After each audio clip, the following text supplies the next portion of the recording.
睇樓前要俾訂金，一次過要交1年租金，以為係正常業主出租物業，但原來係二房東。近年租屋騙案有上升趨勢，騙徒手法亦層出不窮。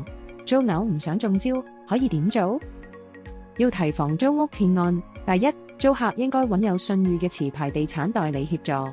租客可以喺地產代理監管局查詢代理係咪持有有效牌照。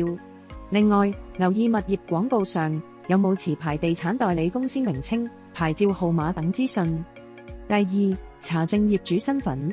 租客可以上土地註冊處網頁或透過代理協助查閱物業土地記錄，亦即係土地查冊。租客可以核實查冊同租約上嘅業主資料係咪相同，會唔會有其他業主而引發業權問題。第三，交訂金租金前要留神。一般情況下，租客睇完樓，雙方確認租樓意向而簽訂臨時租約嘅時候，租客先要支付臨時訂金。另外，每月支付租金會比一筆過俾大額租金，靈活而且安全，避免不法之徒騙取租金後失去蹤影。